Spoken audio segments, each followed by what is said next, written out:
Então, vamos lá. Está gravando, quem está entrando, quem está chegando, vou liberando. Então, vamos lá.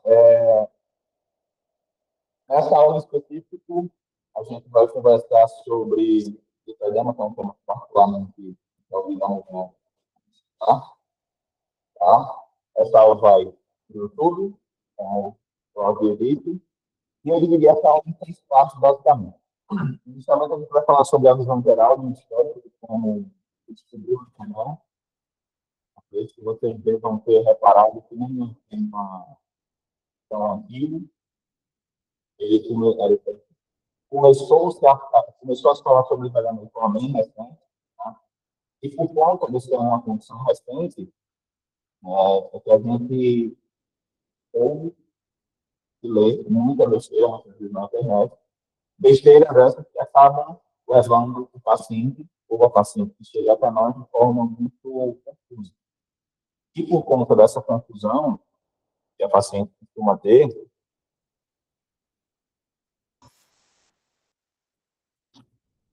aí, melhorou?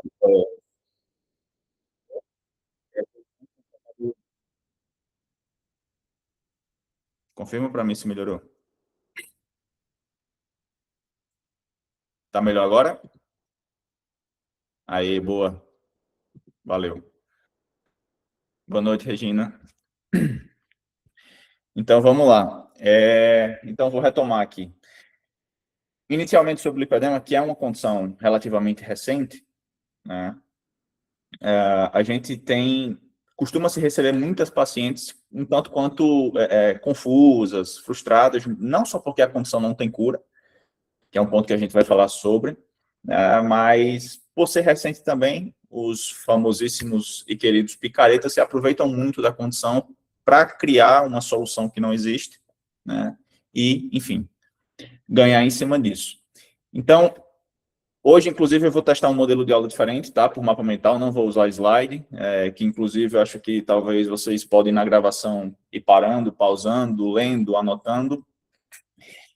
Então, dentro disso, né, a gente precisa entender que o lipedema é uma doença crônica, progressiva e inflamatória.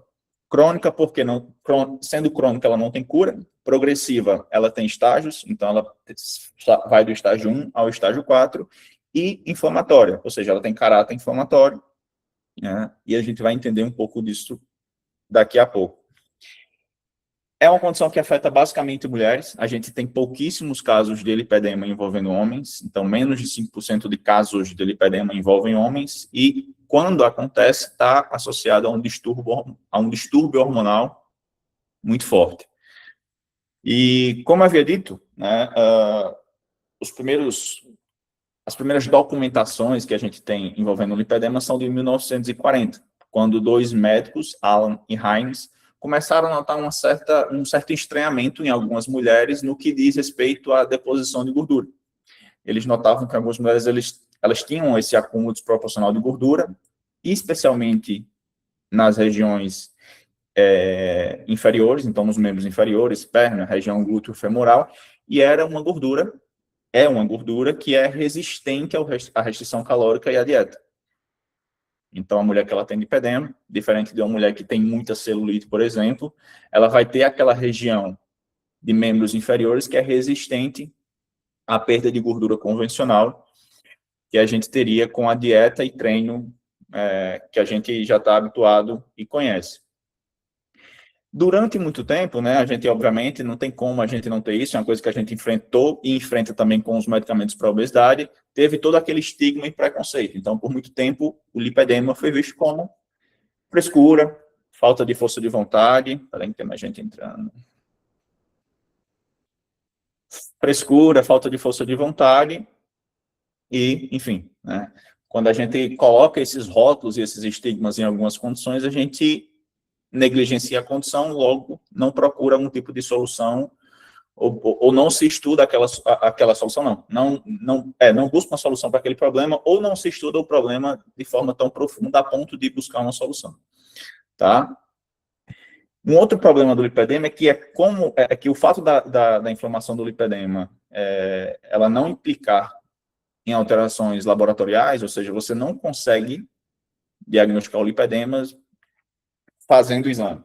né? Então, não tem nenhum tipo de exame que você faça e que, essa mulher tem lipedema, entendeu? Então, é uma questão que precisa ter aquele olhar mais acurado, né, na clínica, para entender que aquilo ali é de fato lipedema, muito a partir do histórico da mulher e também da diferença do que a gente conhece como linfedema e obesidade, que é um ponto que a gente vai falar daqui a pouquinho também. De forma mais recente, a gente começou a notar uma certa mudança em se diagnosticar de fato o lipedema, um tanto quanto recente, e isso teve muita participação, inclusive, dos fisioterapeutas, né? A gente sabe que os fisioterapeutas, eles trabalham muito fazendo aquelas massagens, muitas vezes, né? E aquelas massagens que acabam sendo utilizadas para drenagem linfática, coisa nesse sentido, foi começando a se perceber que havia mulheres que não só eram resistentes à perda dessa gordura, mas que tinham também outras características atreladas a essa gordura acumulada. Que aí a gente vai ter um padrão de dor, então regiões mais sensíveis, e uma mulher que passava a reter, então tinha ali o acúmulo, né, de líquido, aqueles edemas de forma muito proeminente. O grande marco do lipedema vem em 2021, quando é publicado uma diretriz de cuidado padrão e onde, finalmente, o lipedema é incluído naquele CID, que é uma classificação internacional de doenças, onde está documentadas todas as doenças que a gente até então conhece na medicina. E aí, como eu havia falado inicialmente, essa popularização massiva traz consequências, né? Tem consequências, algumas positivas, outras nem tanto. Primeiro, ponto positivo, visibilidade, né? Você dá mais visibilidade, você realmente reconhecer que isso é um problema. Por quê? Porque isso incentiva que se busque e que se estude a condição. Porque só assim a gente vai começar a entender de fato como é que se pode tratar o lipedema de forma mais efetiva, tá? Que diagnósticos possam ser dados de forma mais correta também, e que a gente, enquanto profissional da saúde, consiga conduzir o caso, consiga conduzir um acompanhamento, né, consiga atender e acompanhar a mulher de forma realmente eficaz. Por outro lado, como nem tudo são flores, essa forte influência digital, ela gera também uma certa banalização da doença, né? Por quê? Porque a mulher que já é um gênero que naturalmente tem essas questões mais vulneráveis em relação à estética, não que o homem não tenha, mas a mulher ela costuma sofrer muito mais e ser muito mais vulnerável no que diz respeito à estética, ela começa também agora a se autodeclarar, a se autodiagnosticar com lipedema, né? Que é o que a gente costuma notar muito em consultório. Tem mais gente que foi. E além dos diagnósticos errados, né, sejam por parte de profissionais ou por parte do próprio paciente, se autodiagnosticando, eu vou ter esse boom abrindo uma porta gigantesca para charlatões, né, começar a vender promessa, tratamento, estratégias para o lipedema, quando a gente sabe que, até então, não só não existe cura, como também não existe nenhum tipo de medicamento, dieta, o que quer que seja, que venha a tratar o lipedema na raiz, até o momento presente em que a gente está aqui conversando, né? Então, já está dando um spoiler aí pelo que a gente vai conversar em relação ao manejo. Agora vamos falar da parte boa, né? Vamos falar da fisiopatologia, tá? Então, como pontuei inicialmente, o acúmulo de gordura no lipedema ele não é uma gordura comum, né? Então, existe toda uma questão estrutural nessa mulher que passa por uma disfunção fisiológica, metabólica, e que implica numa série de prejuízos, né? Essa mulher que tem esses membros, né, que tem todos esses membros inferiores afetados pelo lipedema, ela tem um tecido adiposo que a gente, entre algumas aspas, considera como sendo uma armadilha metabólica. Por quê? É um tecido adiposo com uma grandíssima facilidade de acumular gordura e não tem a mesma facilidade para oxidar, para queimar essa gordura. Então, a mulher aí, basicamente, ela vai começar a acumular e reter muito mais gordura, e conforme ela passa por um processo de emagrecimento, com treino, dieta e reeducação alimentar, ela começa a perder gordura proporcionalmente em outros membros e mantém circunferências e uma estética característica do sobrepeso nas regiões afetadas pelo lipedema. E é aí que a gente começa a perceber, dentre outras coisas, que essa mulher ela realmente não tem um tecido adiposo normal, né? E por que isso acontece? Antes de tudo, mesmo na mulher saudável, a região glúteo-femoral da mulher já é uma região que tem uma expressão reduzida de receptores beta-adrenérgicos. Então, vamos lembrar que na gordura a gente vai ter receptores para dois tipos de... Teremos receptores para os receptores adrenérgicos e beta-adrenérgicos e alfa-adrenérgicos. O beta-adrenérgico, só lembrar de beta-oxidação. Então, o beta-adrenérgico é aquele que dá início à beta-oxidação, né? Então, a gente quebra o tecido adiposo, lipolítico, e depois vai para a beta-oxidação. Então, o beta-adrenérgico é aquele que realmente vai iniciar a queima de gordura, né? Aquele que é mais eficiente em queimar gordura. Então, a mulher, naturalmente falando, por uma questão de hormônio, né, uma questão de deposição de estrogênio, ela já tem uma expressão desses receptores reduzida. Essa mulher que tem lipedema tem uma expressão ainda menor. Muito porque é uma mulher que justamente tem uma hiperresponsividade ao estrogênio. Então, nas regiões afetadas pelo lipedema, a mulher que tem lipedema tem uma hiperresponsividade a esse estrogênio. Então, daí começam todos esses prejuízos frente à queima de gordura. Quando eu tenho uma hiperresponsividade ao estrogênio, eu vou ter uma sensibilidade aumentada à insulina. Isso até parece um pouco estranho, né? Porque na mulher saudável, o que é que a gente busca? A gente busca, no homem saudável, o que é que a gente busca? Busca uma boa sensibilidade à insulina. Mas quando eu tenho uma hiperresponsividade ao estrogênio, que eu vou ter uma sensibilidade aumentada à insulina, eu vou ter uma maior facilidade de estocar gordura. Por quê? Porque quanto mais sensível eu sou à insulina, mais fácil eu estoco gordura no tecido adiposo. E fisiologicamente isso está correto. Isso deve acontecer. Por quê? Porque o local onde a gente tem como sendo específico e responsável para depositar gordura é o tecido adiposo. Quando essa mulher tem uma resistência à insulina, por exemplo, ela passa a acumular gordura, por exemplo, de forma mais visceral. Uma gordura que ela se acumula nos órgãos. E é uma gordura que é metabolicamente mais ativa, que é a gordura visceral, que a gente começa a acumular gordura na região mais central, entendeu?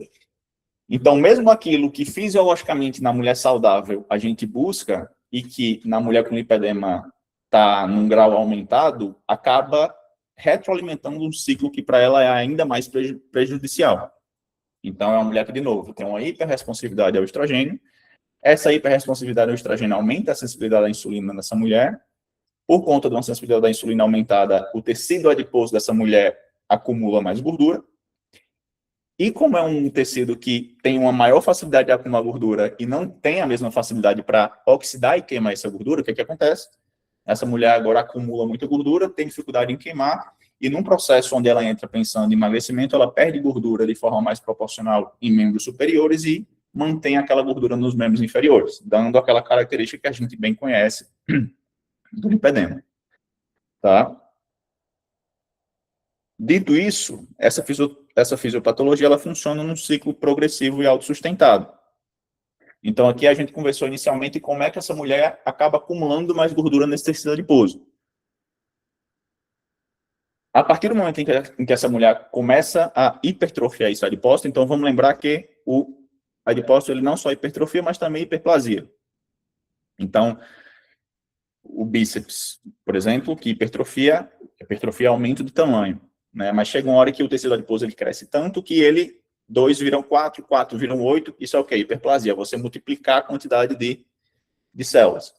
Então, o tecido adiposo, ele não só hipertrofia, como também hiperplasia. E aí, vamos lembrar, essa mulher ela tem uma facilidade de estocar gordura. Estoca tanta gordura que o tecido, num primeiro momento, hipertrofia. Mas é tanta gordura chegando que agora ela hiperplasia. Então, eu estou agora o quê? Eu estou tendo um crescimento e um acúmulo de gordura nesse tecido adiposo de forma muito acelerada. Esse acúmulo ele é tão acelerado que o meu tecido linfático, ou seja, os meus vasos sanguíneos, não conseguem dar conta desse crescimento. E aí, se eu não consigo oxigenar, se não chega sangue o suficiente, se o meu tecido linfático não acompanha esse crescimento, o que vai acontecer? Uma falta de oxigênio. Cresce muito rapidamente, o meu organismo não se adapta a isso e começa a faltar oxigênio naquele tecido adiposo. Assim como nós, por exemplo, que se não tiver oxigênio, a gente morre. O tecido adiposo também, se faltar oxigênio, a partir do sangue, que carrega esse oxigênio, ele vai morrer. Então, esse local que passa a receber menos oxigênio vai caracterizar um estado de estresse que a gente conhece como hipóxia. Essa hipóxia vai levar à morte. Então, um ambiente sem oxigênio e estressante vai levar à necrose de boa parte desse tecido adiposo. Quando esse tecido adiposo morre, ele vai liberar o que tem ali dentro, né? E o que é que a gente vai ter dentro do tecido adiposo? Lipídio e algumas outras coisas. Então, vamos chamar isso de lixo. Então, o meu tecido adiposo morreu e aí eu libero o lixo que tinha dentro do meu tecido adiposo. Para que eu possa limpar aquele local do lixo que foi liberado do meu tecido adiposo, eu preciso chamar alguém para fazer isso. Então, eu vou chamar o carro de lixo, digamos assim. Quando eu chamo o carro de lixo, quem é responsável por conduzir o meu carro de lixo? Os macrófagos, que saem da minha corrente sanguínea e quando chega no tecido, a gente chama de monócito. E aí a gente vai ter o monócito M1, o monócito M2, um é inflamatório, outro é anti-inflamatório. Esses macrófagos, que agora são chamados de monócitos, eles vão iniciar uma limpeza naquele tecido, né? Só que, quando esses monócitos chegam, eles não conseguem sair. Justamente por quê? Porque o meu tecido linfático, ele não permite, basicamente, movimentar nada ali. Então, aquela resposta inflamatória emitida pelo meu macrófago, que é o meu sistema imunológico, que a gente está chamando aqui de carro de lixo, ela vai secretar algumas substâncias que a gente conhece como inflamatórias, as famosas citocinas inflamatórias. E aqui a gente vai ter a interleucina 6, TNF-alfa e MCP1. Então, se eu passo a emitir uma série de sinais inflamatórios, o que é que eu vou gerar? Uma inflamação naquele local. E tendo em vista que isso é um processo autossustentado, eu vou ter uma inflamação agora que é crônica. Esse estado inflamatório, quando crônico, ele começa a estimular outras células e passam a produzir um excesso de colágenos e proteoglicanos na matriz celular. Resultado, aquela rigidez na célula que a gente conhece de uma cicatriz, que no caso seria o tecido fibrosado, que a gente encontra em alguns tecidos em algumas condições, seja numa cicatriz de pele, seja no fígado, quando está no estágio de fibrose também. E aí aquele tecido vai ficando cada vez mais rígido, que é justamente uma característica que a gente costuma notar na mulher com lipedema. Um tecido rígido, menos elástico, muitos nódulos. E aí, isso vai se retroalimentando. Esse ambiente que agora está fibrosado, rígido, ele eleva essa pressão, então existe uma hipertensão nesse tecido. O tecido ele fica muito rígido, duro. Eu diminuo ainda mais a oxigenação, então chega cada vez menos oxigênio, e eu começo a dificultar cada vez mais a drenar aquele líquido acumulado naquela região. Então, a mulher ela começa a sofrer, inclusive, de forma muito recorrente, com vários edemas na região afetada pelo lipedema. E também eu vou diminuir a mobilização de gordura.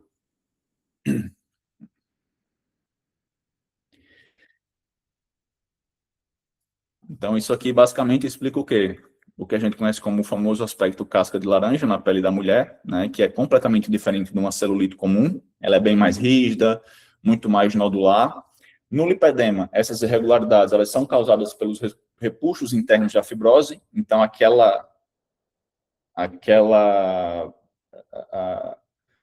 a cicatriz, né? Aquele aspecto de cicatriz, de fato, de ser realmente puxado, duro, rígido, é o que dá esse aspecto que a gente bem conhece. Além disso, com a contínua progressão dessa disfunção e o acúmulo de tecido rígido, ocorre uma inevitável sobrecarga do sistema linfático. Esse acúmulo progressivo de fluido, ou seja, de líquido intersticial entre os tecidos, é o que justifica a evolução do lipedema para o seu estágio mais incapacitante, que é o estágio 4, o lipolipedema, que a gente vai falar um pouquinho mais sobre ele, que determina, inclusive, um procedimento cirúrgico em casos mais graves para essa mulher que tem lipedema no estágio 4.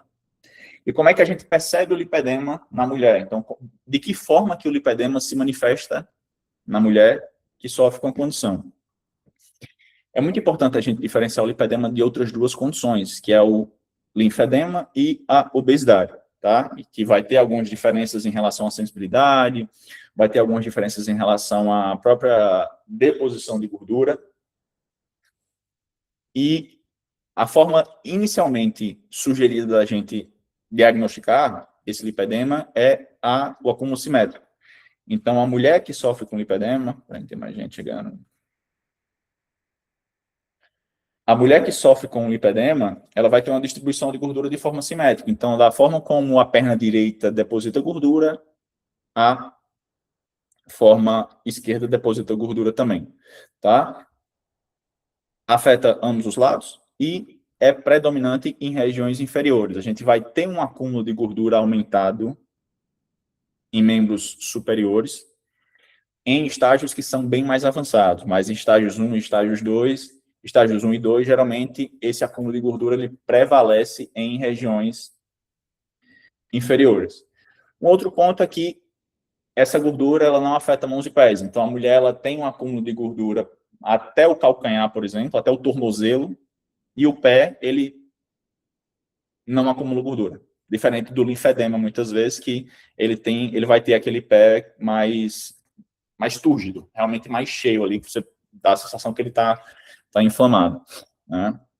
Como a gente conversou inicialmente, o tecido do lipedema, diferente da obesidade, por exemplo, ele apresenta uma gigantesca resistência ao déficit calórico. Então, a mulher que não perde gordura, basicamente, acaba não conseguindo reduzir medidas a partir de meios convencionais. Treino, dieta, déficit calórico, são tecidos em que essa mulher acaba ficando pouco respondente a isso e acaba emagrecendo, perdendo medidas em outros membros superiores e mantendo da mesma forma os membros inferiores. Perde superior, mantém inferior. Vamos lá. Dor também, então essa mulher ela costuma ter uma sensibilidade nas regiões afetadas, né, coisa que a gente não costuma perceber, por exemplo, na obesidade, tá? Então, desde o estágio inicial, a paciente ela costuma apresentar grande sensibilidade ao toque, sensação contínua de peso nas pernas, né, o que é esperado, até porque essa mulher começa a acumular uma grande quantidade de edemas, né, uma quantidade de líquido, começa a acumular líquido nessas pernas, então elas começam a pesar, e o aparecimento de vasinhos, né, uma espécie de estria ali, basicamente, com uma extrema facilidade para formar os hematomas, tá? Os inchaços, eles começam a se manifestar nas fases mais avançadas, diferente do linfedema, onde o inchaço é precoce e acaba agravando a rigidez no local. O aspecto visual da pele muda com o acúmulo de disfunções do tecido, né? Então, inicialmente, conforme essa mulher ainda talvez não tenha descoberto esse lipedema, muitas vezes ela vai ter aquele aspecto mais liso da pele, mas conforme ela vai ganhando peso, que é um dos grandes problemas do lipedema, sugere-se que essa mulher evite ao máximo possível o ganho de peso. Por quê? Porque ela vai ganhando peso, a pele dela vai tomando aquele aspecto de casca de laranja, e como a gente conversou, conforme ela ganha peso, ela não perde com a mesma facilidade. E aí essa mulher começa a acumular gordura nos membros inferiores e passa a manter aquele aspecto de casca de laranja, mesmo que venha a perder gordura em membros superiores, tá? De novo, são irregularidades que não são superficiais como a celulite. A gente bem sabe que a celulite é aquela deposição de gordura no membro e que acaba ficando mais proeminente muito por uma questão de composição corporal e falta de massa muscular, falta de músculo. E aí, quando eu faço essa recomposição corporal, quando eu emagreço essa mulher e permito que ela desenvolva a massa muscular, eu agora retiro aquele tecido de gordura que estava causando aquele aspecto da celulite e torno aquele membro mais denso, mais cheio, né, mais liso, que é justamente semelhante ao músculo, de fato, tá?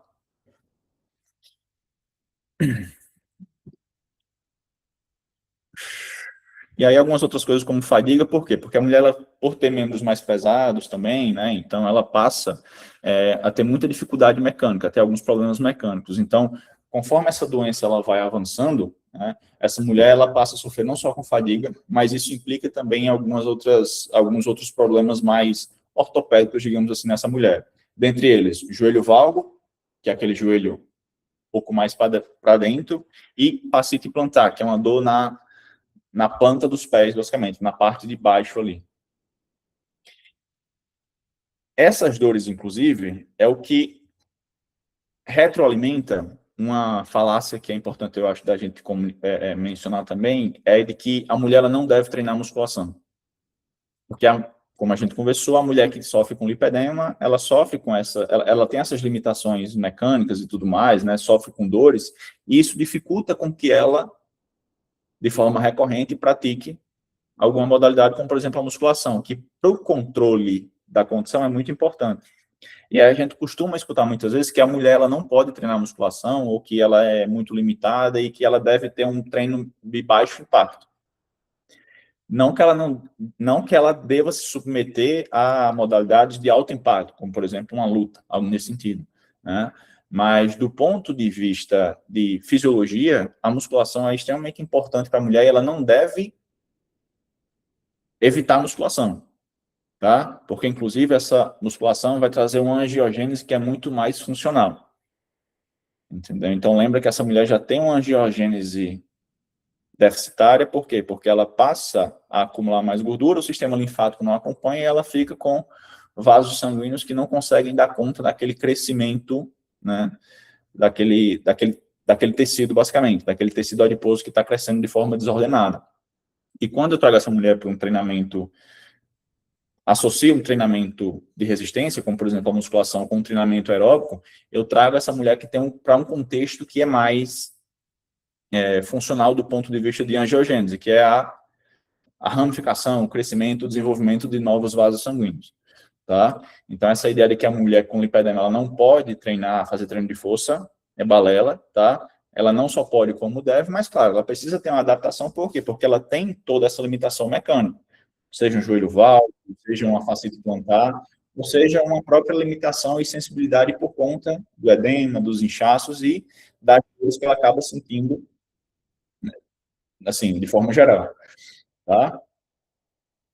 Diante da intensa e constante frustração, como a gente havia conversado no início, né, a mulher ela tende a ter uma labilidade maior do ponto de vista estético, então é a mulher que acaba, de novo, né, melhorando a parte superior, tendo dificuldades de melhorar a parte inferior, então isso gera uma certa discrepância estética na composição corporal dessa mulher, e elas acabam desenvolvendo, muitas vezes, uma baixa autoestima, uma distorção grave de imagem, sensação de culpa, que muitas vezes pode levar a um isolamento social, existindo uma forte associação do lipedema com transtornos de ansiedade e depressão. Do ponto de vista de etiologia, né, de como é que acaba surgindo o lipedema, como é que essa mulher acaba desenvolvendo o lipedema, existe um forte componente genético, tá? Então, a genética é o fator primário para o desenvolvimento do lipedema. Estima-se que 60% dos casos possuem histórico familiar de lipedema, e esse padrão é altamente recorrente em mulheres da mesma família, confirmando uma forte base hereditária, muito embora a ciência ainda não tenha desenvolvido um teste genético validado que consiga cravar o diagnóstico, mas isso é o de menos, né? A gente faz uma anamnese bem feita, a gente consegue entender, muitas vezes, de fato, se essa mulher realmente tem um histórico familiar, né? Se a mãe, se as tias, se a irmã acabam compartilhando também das mesmas condições, e geralmente é o que acontece. Como eu falei no início, gatilho hormonal. Então, essa mulher com lipedema, ela tem um tecido adiposo com uma hiperresponsividade ao estrogênio, tá? Então, o tecido afetado, ele possui uma resposta exacerbada ao estrogênio que estimula a formação de gordura e a própria fibrose como consequência de todo aquele ciclo que se retroalimenta e que a gente conversou no início. É extremamente comum que o lipedema se manifeste ou sofra um agravamento agudo em 3 fases específicas da vida da mulher.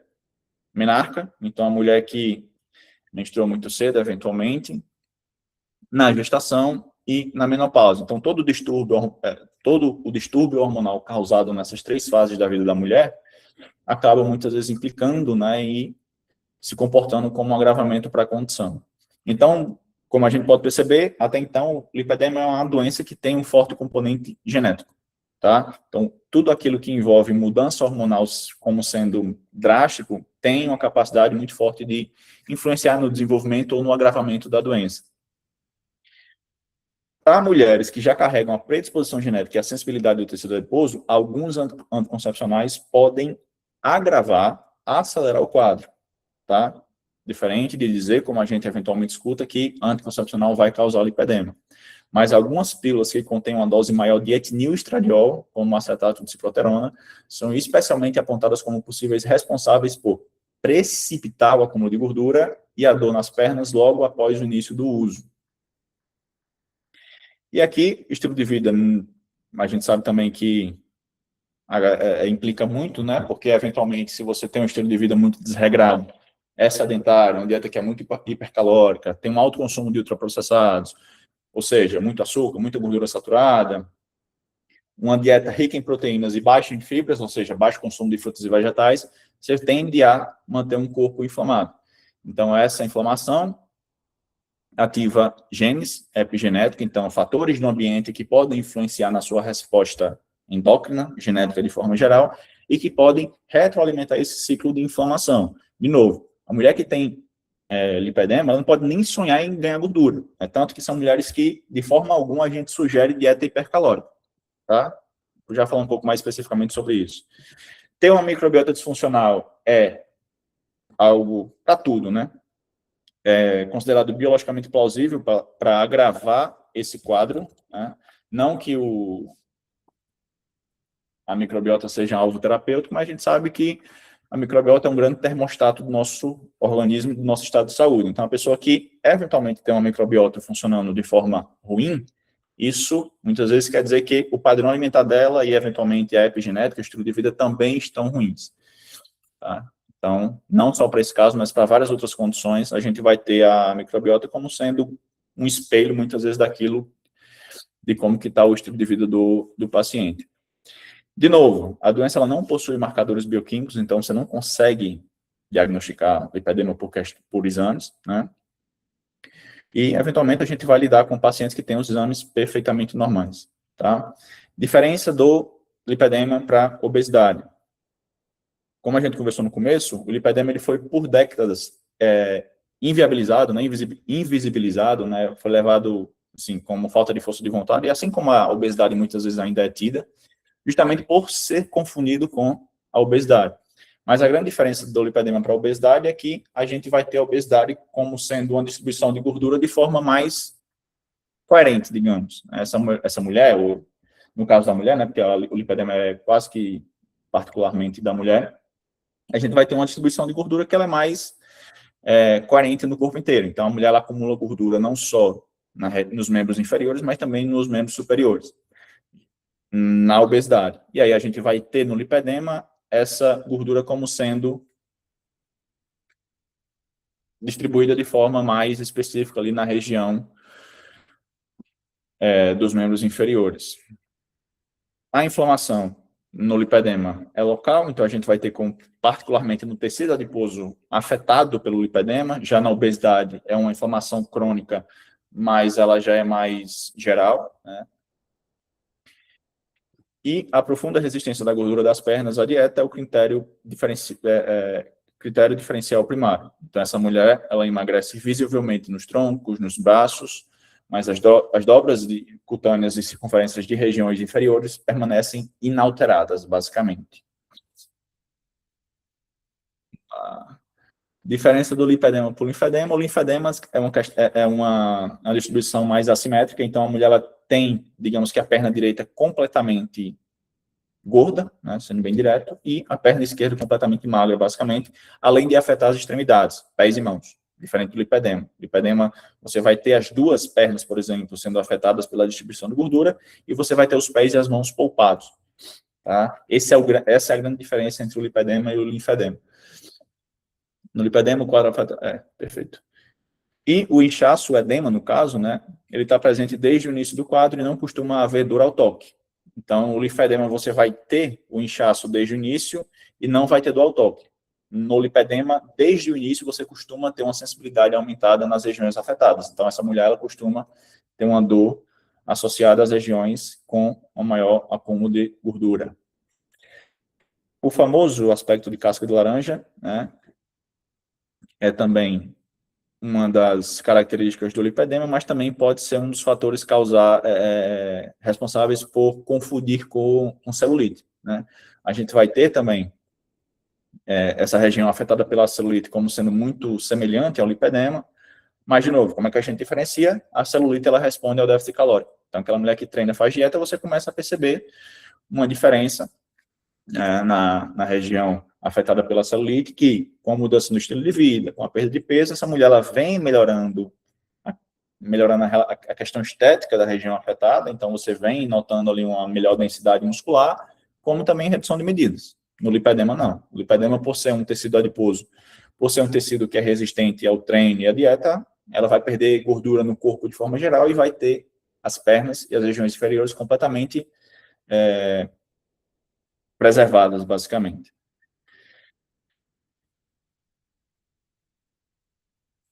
Agora, a parte que mais nos importa, eventualmente, né, mas que sem grandes segredos, em relação ao tratamento e conduta, a gente vai ter que, por ser uma doença crônica, não tem cura. Por esse motivo, o tratamento no contexto geral da doença, ela não busca um padrão estético inatingível, pelo contrário, né, a gente busca, a partir de uma melhora do estilo de vida, controlar essa inflamação, retardar a progressão da doença, evitando o limpolifedema, que no caso seria o estágio 4, melhorar a dor, para que essa mulher tenha uma melhor qualidade de vida, e melhorar também a mobilidade dessa paciente, associando ali o treinamento também, muitas vezes permitindo que ela consiga treinar de forma mais recorrente, para que o estilo de vida e a qualidade dela de vida, qualidade de vida consigam melhorar, né? Porque a mulher com lipedema, quando sedentária, ela vai ter muitas limitações mecânicas, joelho valgo, fascite plantar, por conta do excesso de edemas, muitas dores nas regiões afetadas, e isso acaba causando acaba confundindo, né, levando a crer que essa mulher ela não pode praticar exercícios ou nenhuma atividade física. Pelo contrário, ela deve, né, porque, de novo, a musculação, o treino aeróbico, quando bem planejado, vai levar essa mulher para um contexto de angiogênese funcional, ao contrário da angiogênese dela, que já é disfuncional, justamente por um crescimento acelerado e prejudicial do tecido adiposo. Então, se a gente não vai ter nada em específico do ponto de vista nutricional e também medicamentoso, né, a gente entende que não existe uma dieta específica para o lipedema. A conduta nutricional exige uma abordagem individualizada, focada em alguns pilares que são fundamentais. Devido à disfunção celular, ou seja, essa mulher que tem uma facilidade extrema de armazenar gordura, as pacientes com lipedema nunca devem ser colocadas em superávit calórico. A gordura adquirida nesse tecido doente será muito resistente posteriormente à mobilização, ou seja, à queima de gordura. Se eventualmente, o que é muito difícil, essa mulher tem o objetivo de hipertrofia, de ganho de massa muscular, o profissional, o nutricionista, deve trabalhar, no máximo, com uma dieta normocalórica. Tá certo? O ideal é sempre manter a paciente entre o déficit e a manutenção, utilizando um padrão que a gente bem já conhece: fibras, antioxidantes, frutas, vegetais e gorduras saudáveis, mono e poliinsaturadas, muito semelhante à dieta mediterrânea, com um ajuste adequado de proteína. Uma estratégia valiosa e altamente recomendada é sincronizar a alimentação com o ciclo circadiano, então a gente pode ter uma otimização desse metabolismo a partir do momento que a gente dispõe essa mulher a um consumo calórico de forma aumentada pela manhã e que vai regredindo ao longo do dia, né? Por quê? Porque isso reduz a janela alimentar de forma natural, melhora a sensibilidade à insulina, aumenta a qualidade do sono e diminui a impulsividade e reatividade noturna que muitas vezes leva essa mulher, e até o homem também, a um aumento no consumo de alimentos que são mais hiperpalatáveis e que naturalmente são mais calóricos também. Como o tecido do lipedema é muito resistente à dieta, as pacientes ficam frustradas e vulneráveis a falsas promessas. No contexto atual da popularização da doença, a literatura alerta contra condutas sem respaldo científico. E aí a gente vai ter o de sempre, né? Ah, exclusão de glúten e lactose. Meu paciente melhorou quando ele cortou glúten e lactose. Não existem evidências de que comprovem que esses componentes inflamem ou agravem especificamente o quadro. Cetogênica e low carb. Nós temos alguns estudos que estudaram a cetogênica no contexto do lipedema, mas são estudos com baixa qualidade metodológica, né? Eles usaram cetogênica sem um grupo controle. Então, enfim, um grupo faz cetogênica e não tem um grupo controle sem fazer cetogênica para entender o real desfecho e utilidade dessa cetogênica no desfecho do lipedema, tá? Então, essas pessoas que fizeram cetogênica, elas tiveram melhoras, não por conta da dieta cetogênica, mas porque elas estavam num contexto de déficit calórico e por isso acabaram emagrecendo, né? Então, cetogênica ou sem cetogênica, desde que essa mulher estivesse num contexto de déficit calórico, o desfecho, o resultado seria o mesmo. Suplemento e enzimas injetáveis, a gente também não tem nenhum tipo de respaldo que sustente a suplementação voltada para o lipedema.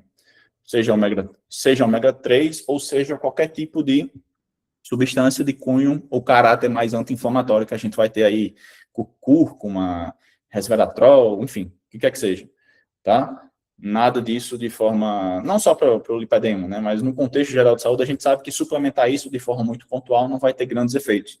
É muito mais interessante que você, enquanto padrão alimentar, coma bem,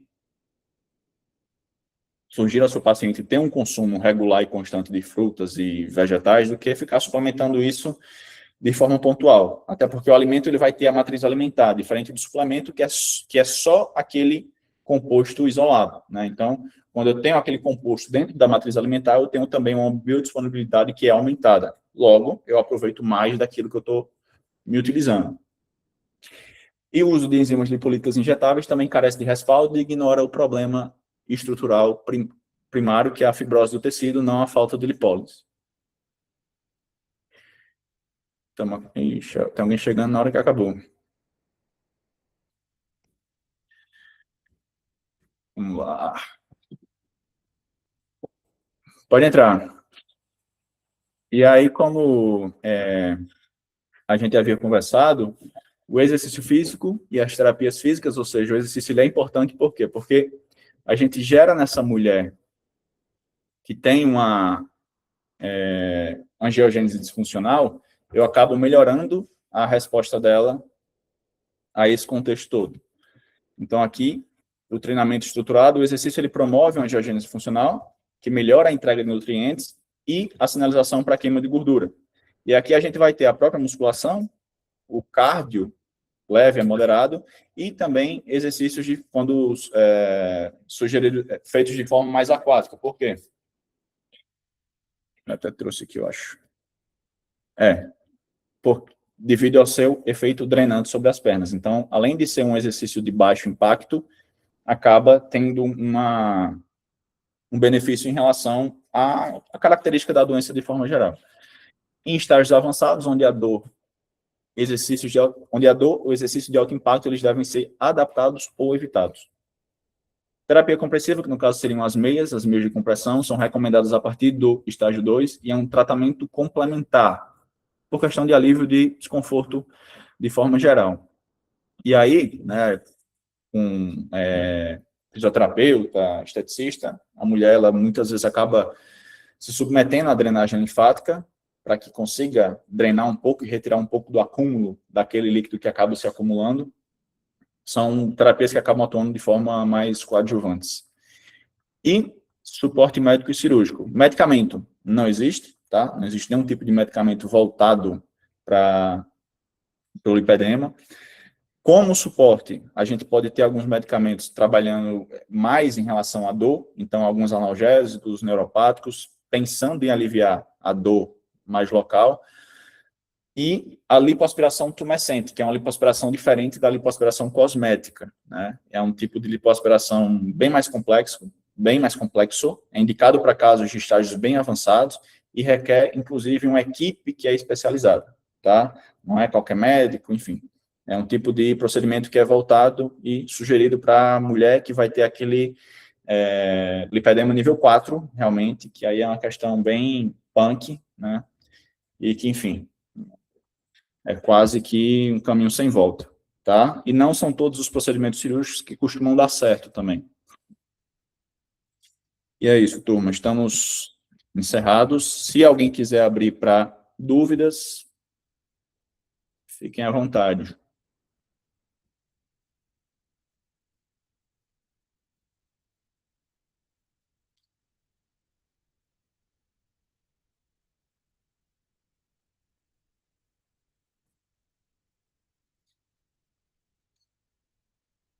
Alguém?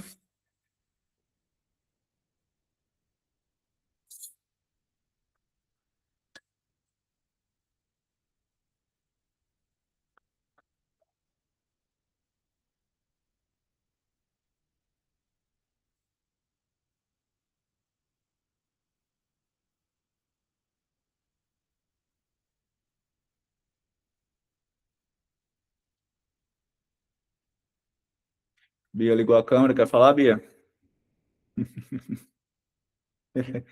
Tá perdida com o microfone.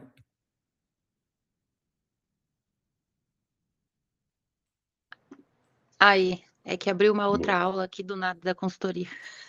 Boa. Ô, Thales, tem uma paciente minha que ela veio de uma outra nutricionista.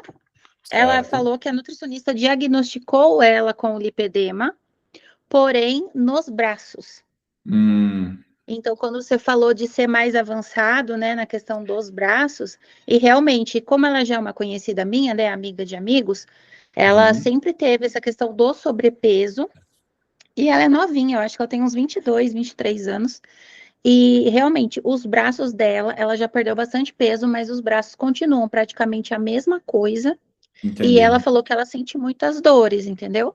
Mas assim, e daí essa nutricionista falou para ela assim: ah, você não pode fazer musculação. Uhum. Aí ela veio tirar dúvidas É. comigo, daí eu já fiquei meio assim. Eu falei: ah, ainda bem que o Thales abriu aula. Mas as mãos, assim, ela tem acúmulo de gordura nas mãos ou as mãos são preservadas? Ou é mais no braço mesmo, tipo até aqui no punho? É, mas até aqui, assim, é bem essa parte aqui do Uhum. bíceps e tal. Boa. Ela tem uma mão de pessoa obesa, assim, que é mais fofinha, mas não Hum, é tanto quanto, tipo, certo. entendeu? Uhum. Perfeito. Ela é sua paciente? É. Agora é, né? Começou agora faz Ah, tá, pouco tá. tempo, Ah, né? tá. Agora é, agora é. Boa. Tem umas 2 Perfeito. semanas que a gente tá conversando e tudo mais. Fechou. Não, tipo, é aquilo que a gente conversou. Geralmente o lipedema ele tem a mão e o pé preservado. Entendeu? Tá. Então, assim, é óbvio, por mais que não vá ser completamente magro, né? E aí você pode tentar, você pode conversar com ela para entender essas questões mais diferenciais, no sentido de dor, se ela costuma ter dor. No caso dela é só os braços, as pernas são completamente preservadas, tipo Então, a perna perna, normal. ela tá perdendo, assim, tipo, tem o aspecto da celulite e tal, mas conforme o tempo, porque ela tá comigo agora, né? Então, assim, eu não sei como que vai ser daqui pra frente, mas ela falou que as pernas, ela foi perdendo medida das pernas também, mas o que ficou foi o braço. Aí eu achei um pouco Entendi, estranho, mas entendi. O restante do corpo dela, você nota uma distribuição de gordura diferente, no sentido de ela é bem menos, acumula bem menos gordura, por exemplo, região central. não, ela tem bastante. Tem bastante? É, Tem. possa ser que seja obesidade, pode ser que não necessariamente seja. É, Né? o que me assustou porque foi a questão que dela falar que sentia muitas dores e ela achava que era dor de articulação, tipo Uhum, assim, algum problema no cotovelo, ombro, alguma coisa do tipo. E aí a nutricionista falou: você tem lipedema nos braços, entendeu? entendi, E entendi. daí ela veio tirar essas dúvidas comigo, tipo, proibiu ela da musculação. Eu Não, falei não. assim: não, faça musculação. Eu falei, vá, faça no seu ritmo, né, e tudo mais. Mas pode fazer, não é proibido, porque como que você vai queimar, como você vai construir massa, como que você vai fazer sem esse esforço físico, né? E recomendei também a hidroginástica para ela estar fazendo, Boa, né? boa. Perfeito. E aí, no caso agora é acompanhar e você entender como é que a composição corporal dela responde. Entender a diferença de circunferência que vai responder e como responder ao déficit. Entendeu? Uhum, E aí você trazer para ela o seguinte, realmente, a dor ela existe caso seja lipedema. Sendo lipedema, existe o contexto da dor. Mas que essa dor, ela tende a ser melhorada conforme a mudança no estilo de vida, justamente porque, a partir do momento que ela passa a treinar, melhora a composição corporal, não que ela vá, de novo, ter o aspecto estético ali, assim, inatingível, vai ficar extremamente sarada, mas ela vai ter uma melhora uhum, na região afetada, justamente por conta de uma questão de uma melhora e uma angiogênese mais funcional. E aí isso tende a melhorar, inclusive, a resposta dela ao problema, no sentido de desconforto mesmo. Ela tende a sentir menos dor.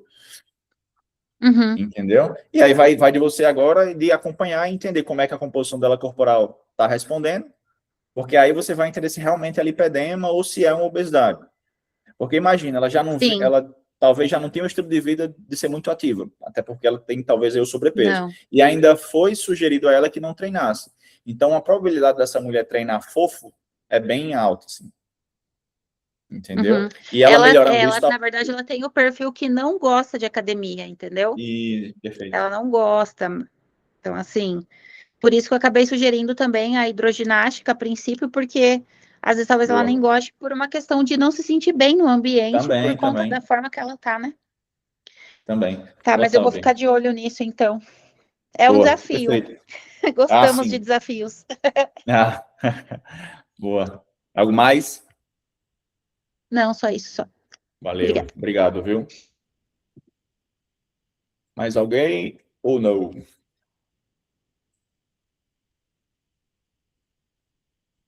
Encerra a gravação. Já foi.